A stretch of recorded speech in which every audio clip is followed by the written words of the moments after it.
sensitives and empaths for our energy tips week 33, August 11th till 17th. My name is Jona Bryndis. I'm a professional energy healer and energy coach, and most of you already know me because you are working directly with me as a heart warrior, or you are a supporter of my Patreon channel.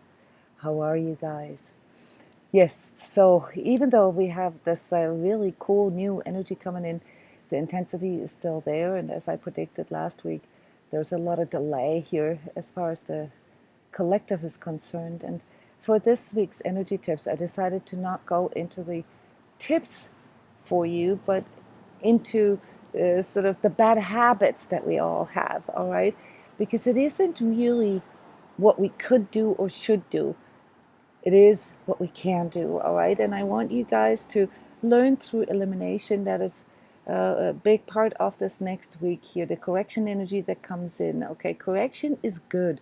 Correction gives you the feedback that is needed to make changes, all right? So I want you to focus on what you can change and not what you should change, all right? This can give you a lot of peace of mind if you stop focusing on I should do and I must do and I need to. Stop all that, all right? Just look at the things that are really bad habits and avoid doing the things that you already know are no longer or are not good for you, all right? Where we're at right now, this is probably the most powerful tip I can give you, because everything is speeding up, guys, and with it also your manifestation. I know some of you have already noticed this. So negative manifestations are also speeding up. So you really got to become the master of your energy now. Energy awareness on all levels, guys. That means energy care, self-care on all levels. We're not going to get away with wiggling ourselves out of things because other people are not as energetically sensitive as us. This isn't going to fly, all right? You are responsible for your energy right now. I talked about professional hazard. I talked about trying to help other people when they go low in the energy update.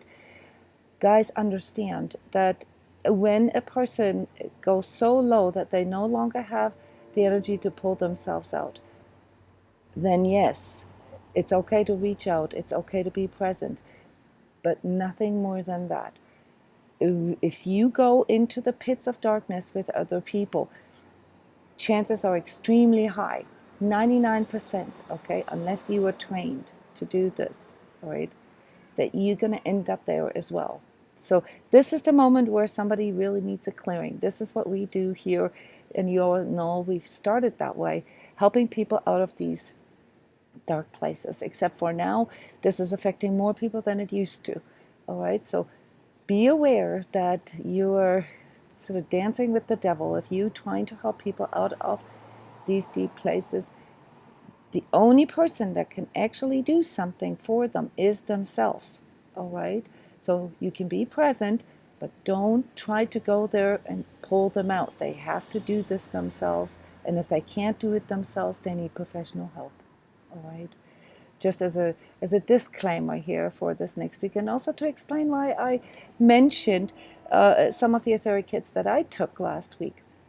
This wasn't because, and I don't want any one of you to feel guilty, those of you who work with me, this wasn't because, you guys went low.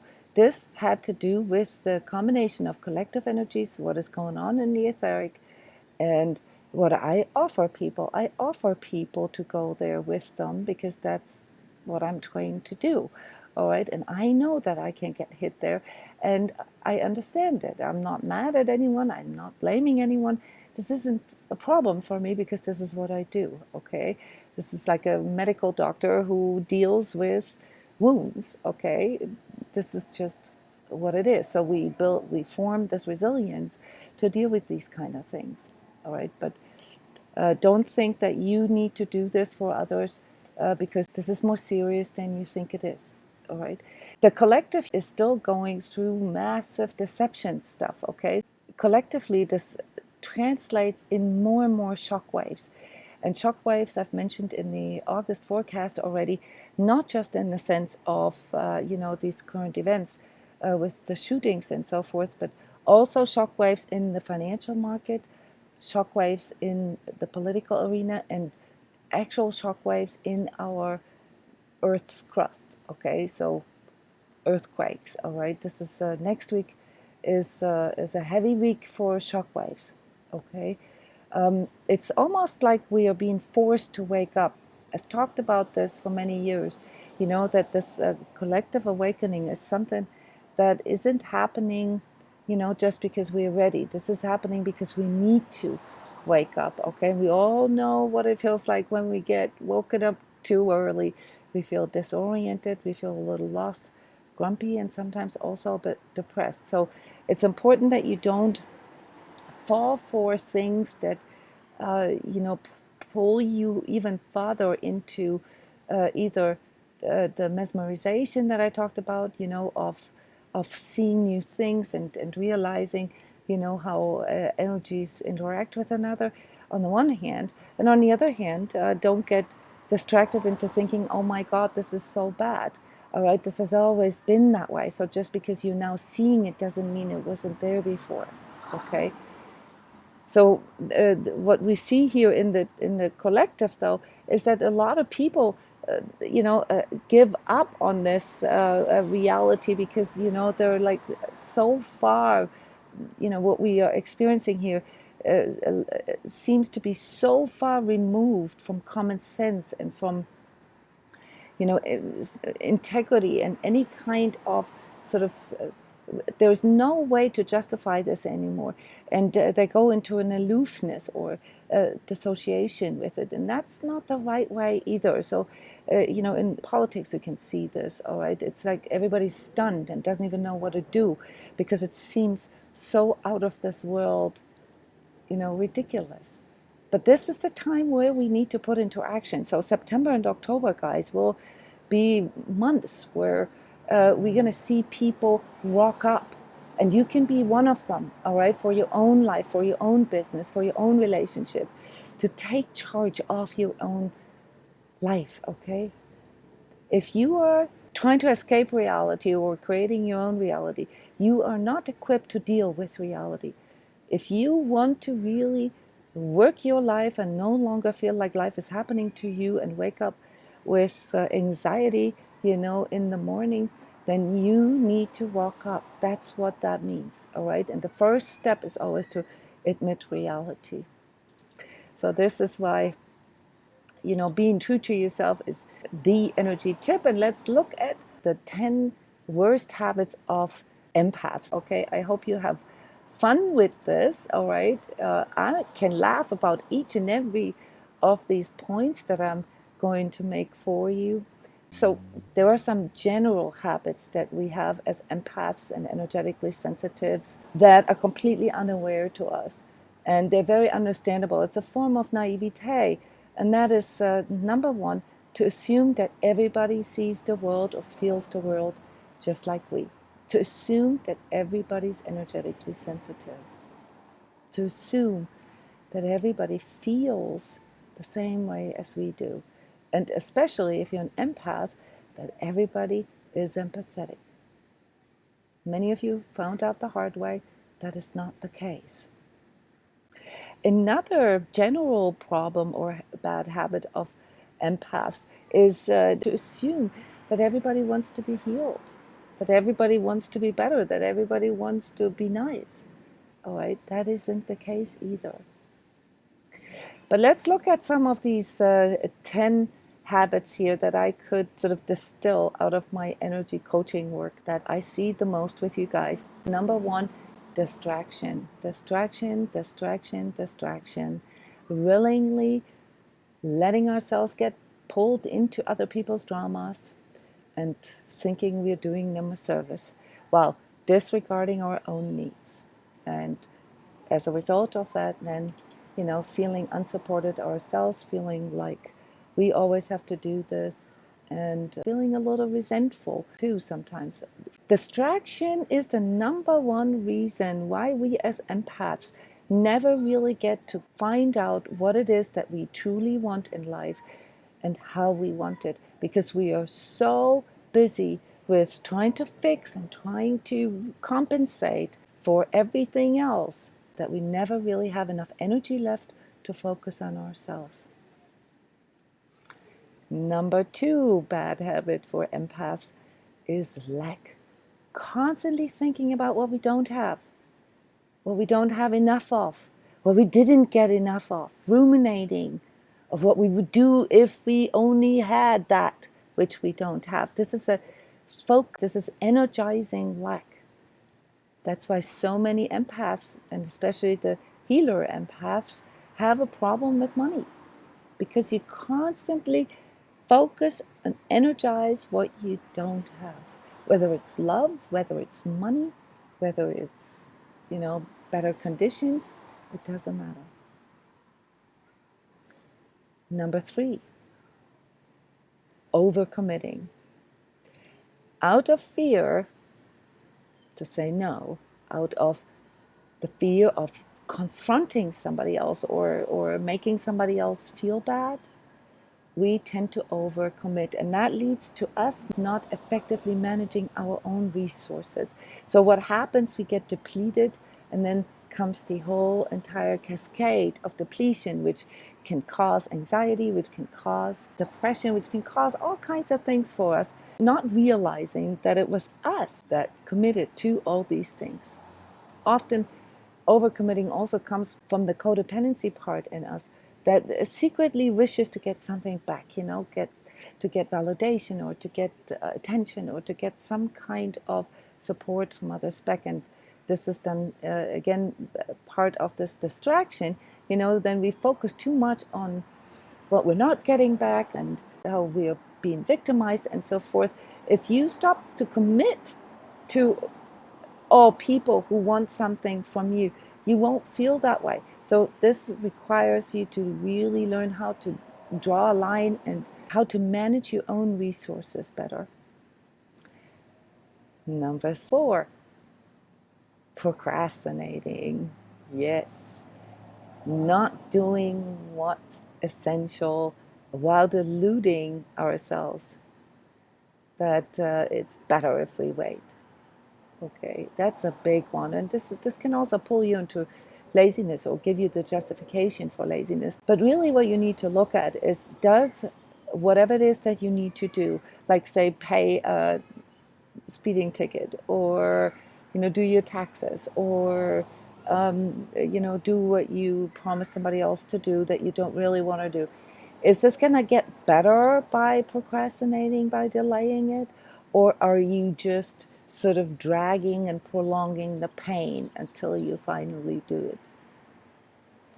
Number 5, mystifying life.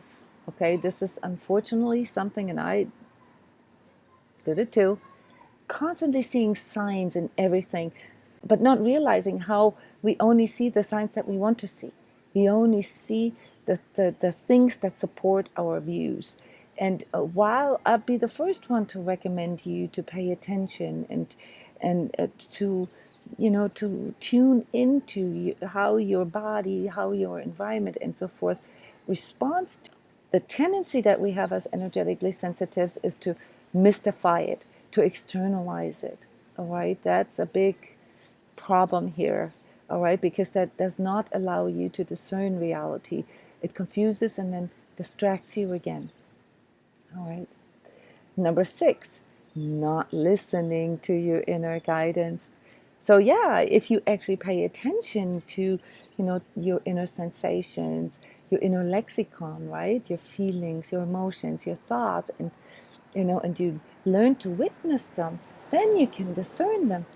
And then, you can see signs more clearly. Then you should listen to them. But not listening to them is, one of those really, really bad habits that we have. Okay? Wondering why we get sick in the presence of people that make us sick. Not following through with our inner guidings, knowing exactly what it is that we need to do and not listening to it. What do you think you are communicating back to yourself?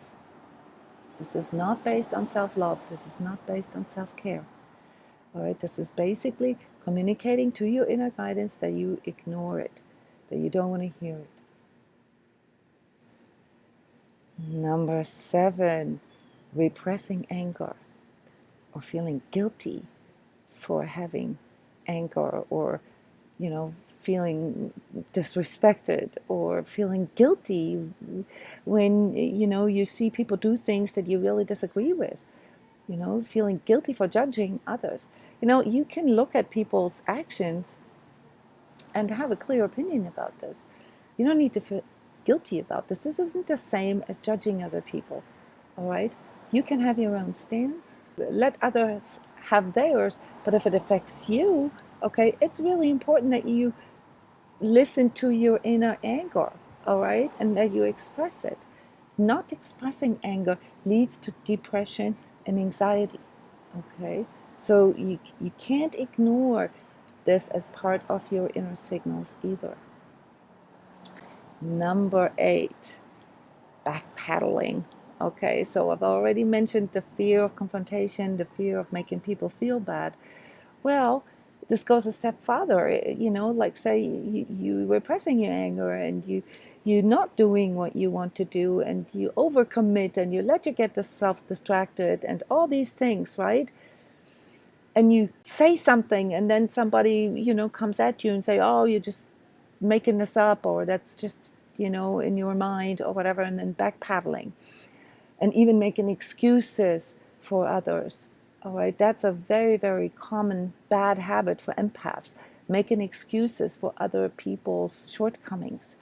Yes, it's beautiful that we can see the other point of view, but we got to know where our stance is, and we got to keep our field, our space clean.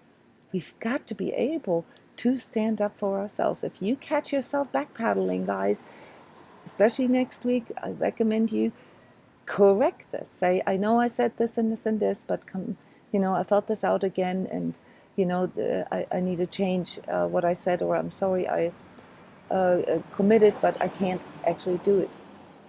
This is not backpedaling. Correcting is not the same as backpedaling. Backpedaling is when you disregard your own views and your own stance, and you do it because you don't want to upset the other, or because you're afraid of what they think of you. And number 9 is accepting toxicity as normal. So many of us know which people are toxic for us, which places, which relationships, with which work, what work and so forth is not really good for us. But just because, you are so trained in toxicity, all right, doesn't mean that you have to accept this as normal.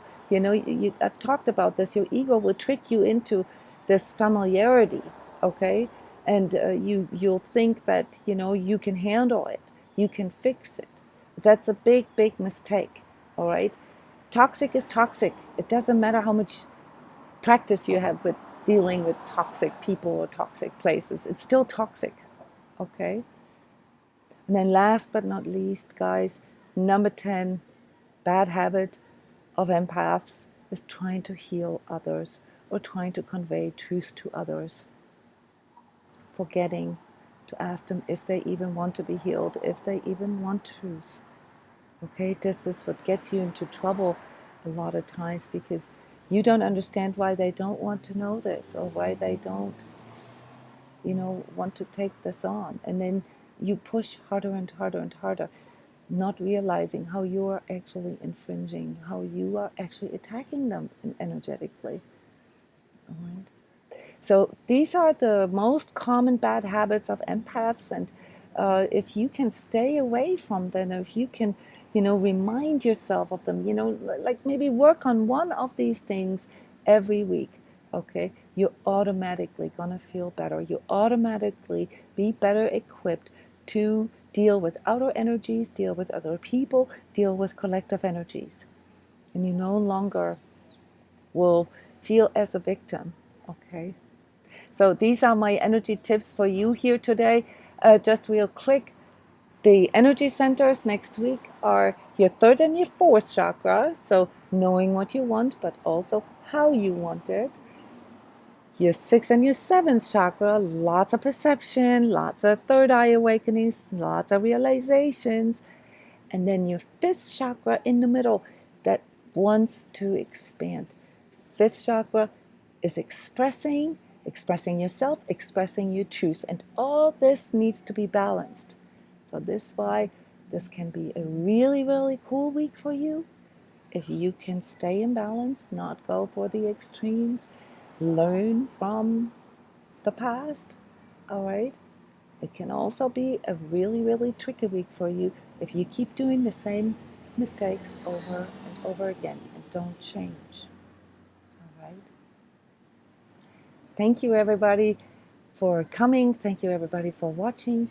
I see you next week. Don't forget to push the like button, subscribe to my email list, and I'm looking forward to talking to you next week. Bye-bye.